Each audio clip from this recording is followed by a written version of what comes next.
informasi perusahaan atau lebih dikenal sebagai Sistem Informasi Manajemen atau SIM terdiri dari 5 sistem informasi yang lebih spesifiknya. Yang pertama ada sistem informasi pengendalian inventory, yang kedua ada sistem informasi produksi, yang ketiga ada sistem informasi keuangan, yang keempat ada sistem informasi sumber daya manusia, dan yang kelima ada sistem informasi pemasaran. Di dalam sejarah perkembangan teknologi informasi mengalami perkembangan-perkembangan dari zaman dahulu sampai sekarang yang kita lebih kenal sebagai teknologi informasi yang bisa berupa dokumen.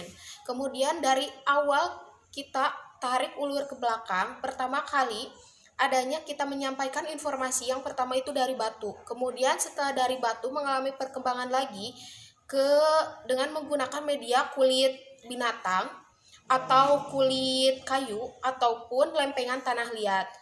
Kemudian setelah itu mengalami perkembangan lagi atau transisi ke dalam menggunakannya media kertas.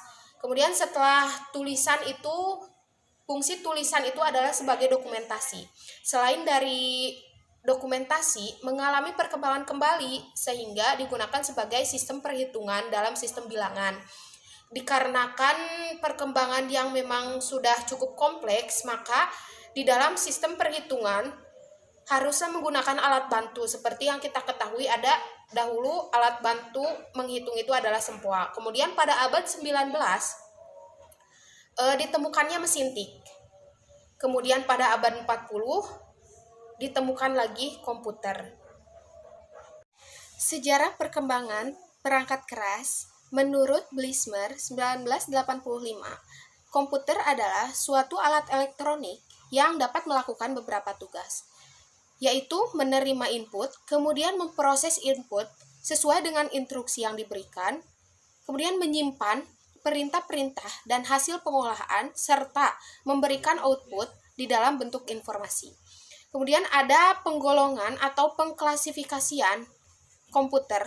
Terdapat ke dalam 3 jenis. Yang pertama berdasarkan data yang diolah, kemudian berdasarkan penggunaannya atau kapasitasnya, kemudian ada berdasarkan generasinya. Yang pertama ada berdasarkan data yang diolahnya, ada 3. Yang pertama ada analog, kedua ada digital, dan yang ketiga ada hybrid. Kemudian menurut penggunaannya atau berdasarkan penggunaannya ada 2, komputer untuk tujuan khusus dan komputer untuk tujuan umum. Kemudian ada menurut kapasitasnya dibagi ke dalam 6. Yang pertama ada mikro, mini, kecil, menengah, besar, dan super. Kemudian ada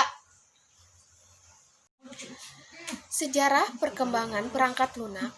Bentuk perangkat lunak pada awalnya adalah sambungan-sambungan kabel yang terkoneksi antar bagian. Kemudian pada tahun 40 sampai 60, perangkat lunak mulai menjadi satu kesatuan dengan perangkat keras. Kemudian pada tahun 70 sampai 80, perangkat lunak sudah digunakan di perusahaan-perusahaan. Kemudian pada era ini juga mulai dikenal sebagai sistem basis data, di mana sistem basis data ini memisahkan antara program dengan data.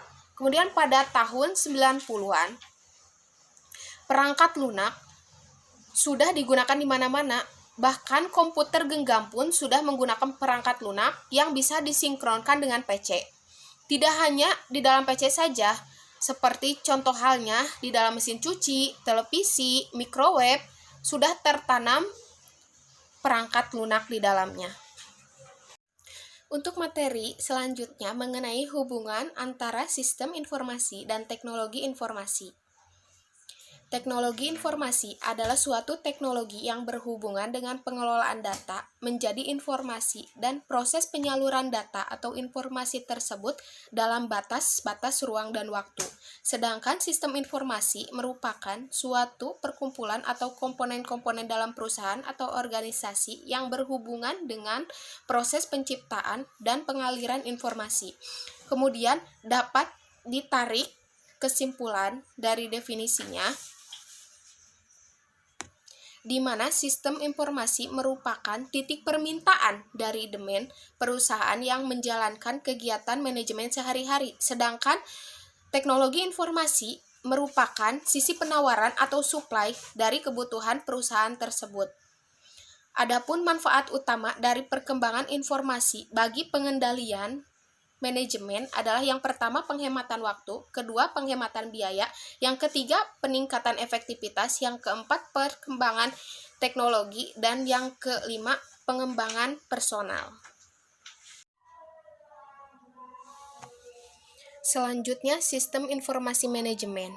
Definisi manajemen. Manajemen adalah proses perencanaan, pengorganisasian, pengarahan, pelaksanaan usaha-usaha secara sistematis dan efektif oleh para anggota-anggota organisasi dalam penggunaan sumber dayanya untuk mencapai tujuan organisasi yang telah ditetapkan. Kemudian komponen-komponen manajemen, yang pertama planning, yang kedua organizing, yang ketiga directing, yang keempat controlling, yang kelima procurement, yang keenam development, kemudian compensation, kemudian integration, yang kesembilan training, dan yang kesepuluh adalah evaluasi. Kemudian sarana manajemen, yang pertama manusia, yang kedua uang, yang ketiga materi, yang keempat alat atau mesin, yang kelima metode, dan yang terakhir pasar atau market. Konsep dasar sistem informasi manajemen. Pengertian sistem informasi dan manajemen dapat diartikan sebagai suatu alat yang mendukung para pengambil keputusan dalam melaksanakan fungsi-fungsi manajemen. Kemudian struktur informasi manajemen terdiri dari beberapa bagian. Yang pertama, sistem formal, yang kedua, sistem informal. Kemudian komponen-komponen dari sistem informasi manajemen berdasarkan fungsi pengolahannya. Yang pertama, sistem operasional dan manajemen. Yang kedua, sistem pelaporan manajemen. Yang ketiga, common database. Yang keempat, sistem penelusuran informasi. Kemudian komponen sistem informasi manajemen terdiri dari perangkat keras, perangkat lunak, data prosedur, dan manusia. Sistem informasi manajemen dapat diuraikan ke dalam beberapa bagian. Yang pertama, pemasukan, yang kedua, blok model, yang ketiga, blok keluar, yang keempat, blok teknologi, dan yang kelima, blok basis data, dan kemudian yang terakhir, blok kendali.